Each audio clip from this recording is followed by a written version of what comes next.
അങ്ങനെ നോമ്പുകാലൊക്കെ സ്റ്റാർട്ട് ചെയ്തു അല്ലേ. അപ്പോൾ നോണൊക്കെ കഴിക്കാൻ പെട്ടെന്ന് തോന്നുമ്പോൾ നമ്മൾ ഏറ്റവും കൂടുതൽ ഡിപ്പെൻഡ് ചെയ്യുന്ന ഒരു സംഭവം ഈ സോയ ചങ്ക്സ് ആയിരിക്കുമല്ലേ. ആദ്യമായിട്ട് നമുക്ക് ഒരു പാത്രത്തിലേക്ക് വെള്ളം ഒഴിച്ചു കൊടുത്ത് ആവശ്യത്തിന് ഉപ്പും ചേർത്ത് ഈ സോയ ചങ്ക്സ് നമുക്കൊന്ന് വേവിച്ചെടുക്കാം.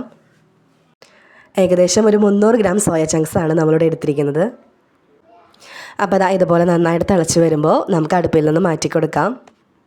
അതിനുശേഷം ഈ വെള്ളം ഊറ്റിക്കളഞ്ഞ് പച്ചവെള്ളം ഒഴിച്ച് ഇതുപോലെ നന്നായിട്ട് പിഴിഞ്ഞ് മാറ്റി വയ്ക്കാം. അപ്പോൾ നമുക്ക് ബിരിയാണി ഉണ്ടാക്കാൻ തുടങ്ങാം. അടുപ്പിലേക്ക് നമുക്ക് ഒരു കുക്കർ വെച്ച് കൊടുക്കാം. അതിലേക്ക് നമുക്ക് 2 ടേബിൾ സ്പൂൺ നെയ്യും 2 ടേബിൾ സ്പൂൺ ഓയിലും ചേർത്ത് കൊടുക്കാം. ഓയിൽ നന്നായിട്ട് ചൂടായി വരുമ്പോൾ നമുക്ക് കുറച്ച് സ്പൈസസ് ചേർത്ത് കൊടുക്കാം. ഒരു 4 കഷ്ണം പട്ട, 6 ഗ്രാമ്പു, 3 ഏലക്കായും ചേർത്ത് നന്നായിട്ട് മൂപ്പിച്ചെടുക്കാം. സ്പൈസസൊക്കെ നന്നായിട്ട് മൂത്ത് വരുമ്പോൾ നമുക്കതിലേക്ക് ഒരു 6 പച്ചമുളകും ഒരു 6 അല്ലി വെളുത്തുള്ളി, ഒരു ചെറിയ കഷ്ണം ഇഞ്ചിയും കൂടി നന്നായിട്ട് അരച്ച് പേസ്റ്റ് ആക്കിയതും ചേർത്ത് കൊടുക്കാം. ഇഞ്ചിയുടെയും വെളുത്തുള്ളിയുടെയൊക്കെ പച്ചമണം മാറുന്നത് വരെ നന്നായിട്ട് ഇതുപോലെ വഴറ്റി കൊടുക്കാം.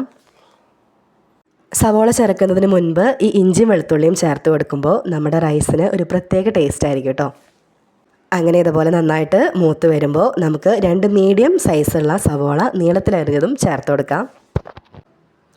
സവോളയും ഇതുപോലെ വഴഞ്ഞു വരുമ്പോൾ നമുക്ക് പൊടികൾ ചേർത്ത് കൊടുക്കാം. ഇതിലേക്ക് നമുക്ക് 2 ടേബിൾ സ്പൂൺ മല്ലിപ്പൊടി ചേർത്ത് കൊടുക്കാം. 3/4 ടേബിൾ സ്പൂൺ മുളക് പൊടിയും 1/2 ടീസ്പൂൺ മഞ്ഞൾപ്പൊടിയും ചേർത്ത് കൊടുക്കാം. 1 ടീസ്പൂൺ ഗരം മസാലയും ചേർത്ത് നന്നായിട്ട് മൂപ്പിച്ചെടുക്കാം. ഇതിലേക്ക് നമുക്ക് 2 തക്കാളി നീളത്തിലരിഞ്ഞതും ചേർത്ത് കൊടുക്കാം.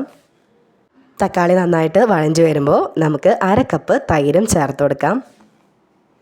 അങ്ങനെ ഗ്രേവിക്ക് ആവശ്യമായ ഉപ്പും ചേർത്ത് കൊടുക്കാം.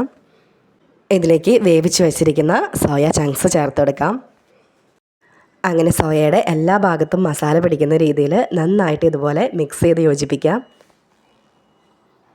ഒരു 2-3 മിനിറ്റ് ഇതുപോലെ കണ്ടിന്യൂസ് ഇളക്കിക്കൊണ്ടിരിക്കാം. ഇതിലേക്ക് നമുക്ക് റൈസിന് ആവശ്യമായ വെള്ളം ചേർത്ത് കൊടുക്കാം. 1 കപ്പ് അരിക്ക് 1.5 കപ്പ് വെള്ളമാണ് കേട്ടോ നമ്മളിവിടെ ചേർത്ത് കൊടുക്കുന്നത്. ആവശ്യത്തിന് ഉപ്പും ചേർത്ത് കൊടുക്കാം. അതിലേക്ക് നമുക്ക് അരമണിക്കൂർ കുതിർത്ത് വെച്ചിരിക്കുന്ന കൈമ റൈസ് ചേർത്ത് കൊടുക്കാം. അരി ചേർത്ത് നന്നായിട്ട് മിക്സ് ചെയ്ത് കൊടുക്കാം. ശേഷം കുക്കർ അടച്ച് വെച്ച് ഹൈ ഫ്ലെയിമിൽ 1 വിസിൽ കേൾക്കുന്നത് വരെ നമുക്കൊന്ന് വേവിച്ചെടുക്കാം. കുക്കറിൻ്റെ എയറൊക്കെ പോയി കഴിയുമ്പോൾ നമ്മുടെ soya chunks dum biryani ready ആയിട്ടുണ്ടാവും കേട്ടോ. ടേസ്റ്റിൻ്റെ കാര്യത്തിൽ ഒരു കോംപ്രമൈസ് ഇല്ല കേട്ടോ. അത്ര അടിപൊളി ടേസ്റ്റ് ആയിരുന്നു. അപ്പോൾ എല്ലാവരും ഉണ്ടാക്കി നോക്കണേ. Okay, thank you, by.